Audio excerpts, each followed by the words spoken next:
नमस्कार, राधे कृष्ण महानुभाव। मेरे एक नए वीडियो में आपका फिर से स्वागत है। आज हम जानेंगे गृहस्थ दीक्षा मंत्र या जिसे हम प्राय सामान्य भाषा में शुग्रा मंत्र भी कहते हैं। हमारे क्षेत्र में एक गाना व्याप्त है कि पापी और 100 और 1000 मिल जाए लेकिन नुग्रा एक भी ना मिले, क्योंकि नुग्रा हमेशा नरक में जाता है। आप में से अधिकतर लोगों ने इस मंत्र के बारे में सुना होगा तथा आप इसका जाप भी करते होंगे संध्या के समय में या सुबह के समय में। ये मंत्र हमें गुरुजनों द्वारा प्रदान किया जाता है। हमारे घर पे भी मुझे ये इतना याद नहीं है, लेकिन एक बार तो मुझे याद है कि मुझे हमारे घर पर जो भागवत कथा का आयोजन हुआ था तभी स्वामी मानवाचार्य जी महाराज द्वारा मुझे ये मंत्र दिया गया था। वो सामूहिक रूप से हमें सुग्रा करते हैं, ये मंत्र बताते हैं तथा कुछ बातें बताते हैं। वो मंत्र बताते हैं तथा ये कहा जाता है कि जो भी इसका निरंतर या नियमित पाठ करता है वो स्वर्ग को प्राप्त होता है, स्वर्ग को जाता है तथा इसका नियमित पाठ करना चाहिए, ये अत्यंत आवश्यक है। तो आज हम शुरू करते हैं सुग्रा मंत्र के बारे में। सर्वप्रथम हम मंत्र जानेंगे तथा उसके बाद उसका जो हिंदी अर्थ है उसके बारे में जानेंगे। मंत्र: ओम शब्द गुरु सुरती चेला, 5 तत्व में रह अकेला, सहजे जोगी शून्य में वास, 5 तत्व में लियो प्रकाश, बाई न मेरे बाप, अलख निरंजन आपो ही आप, गंगा यमुना सरस्वती, कोई को नावे विलायती, तारक मंत्र पारेगी राम, गुरु बतायो निश्चय नाम, जो कोई सुमरे उतरे पार, बौरी न आवे मेली धार। अब हम इसकी व्याख्या के बारे में आगे चलते हैं। ओम शब्द गुरु सुरती चेला अर्थात सृष्टि के निर्माता, पालक तथा संहारकर्ता ओम विष्णु, ये शब्द ही 29 धर्म के मानने वालों का गुरु है। अर्थात ओम विष्णु शब्द ही हम जैसे विष्णुओं का गुरु माना जाता है। इस शब्द को गुरु शब्दों के द्वारा शब्द का ही उपदेश देते हैं। गुरु शब्दों के द्वारा शब्द का ही उपदेश देते हैं। अर्थात गुरु जमेश्वर भगवान ने कहा है विष्णु विष्णु टू भंडरे प्राणी, अर्थात वो इस शब्द के माध्यम से ही हमें शब्दों का उपदेश देते हैं। गुरु शब्द स्वरूप ही है, अर्थात गुरु शब्द रूप ही है। जिस प्राणी की चित्तवृत्ति उस परमात्मा के नाम में लगी हुई है वह प्राणी ही वास्तविक शिष्य, अर्थात जिस व्यक्ति का मन चित्त शरीर जो उस शब्द में लगा हुआ है वही व्यक्ति वास्तविक में शिष्य है, अर्थात उनका दास है वास्तविक में। 5 तत्व में रहे अकेला ओम विष्णु, ये अक्षर स्वरूपी परमात्मा आकाश, वायु, तेज, जल तथा पृथ्वी में व्याप्त होते हुए भी इनसे अलग है। ये प्रकृति में व्याप्त होते हुए भी इससे अलग रहता है।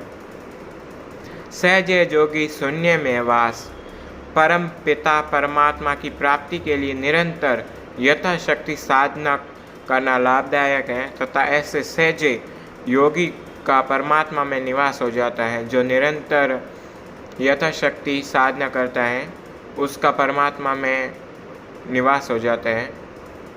सहज अवस्था वाले योगी के बारे में गीता में भी कहा गया है, युक्ताहार विहारश्च युक्त चेष्ट्य कर्मसु युक्त स्वप्नावबोधस्य योगो भवति दुःखः।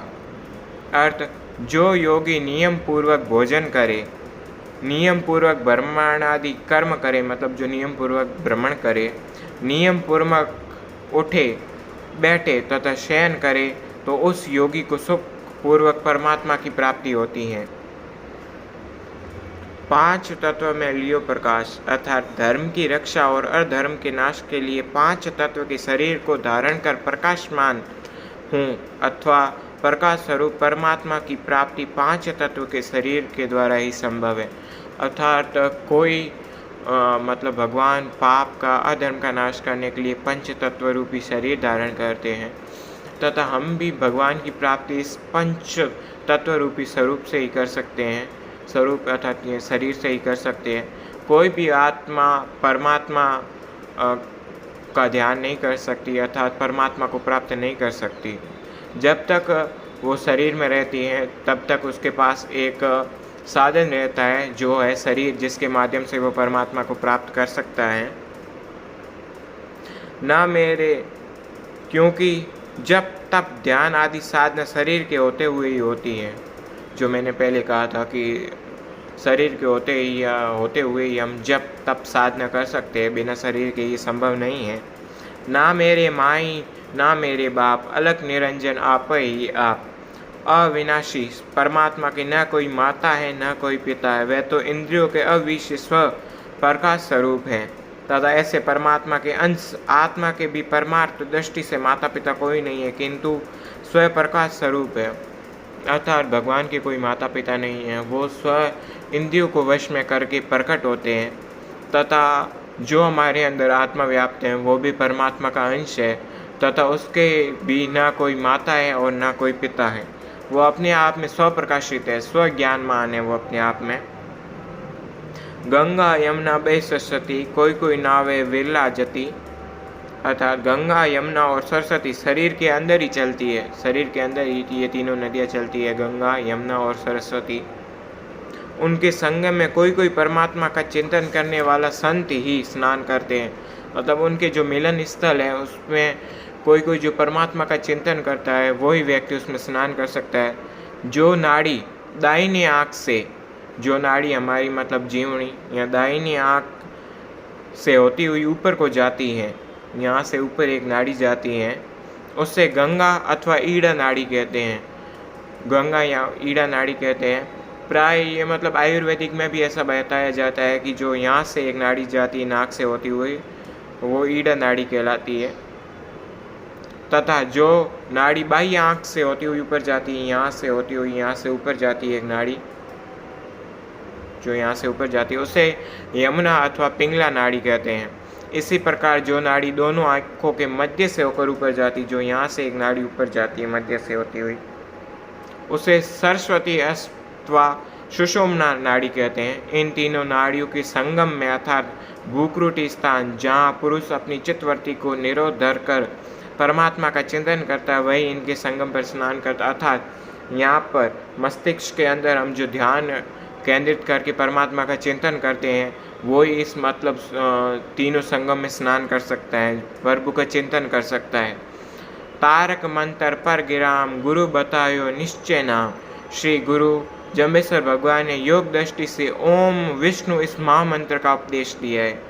ओम विष्णु विष्णु तो बन रे प्राणी, अर्थात हे प्राणी तू इस विष्णु विष्णु नामक शब्द का भण, इस शब्द का स्मरण कर, इसे बार बार तू बोलता जा, इसका जप कर। अंत यही संसार सागर से पार करने वाला मंत्र है, यही हमें भगवान परमात्मा तक पहुंचाने वाला मंत्र है। जो कोई सुमरे उतरे पार, बवरी न आवे मेली तार।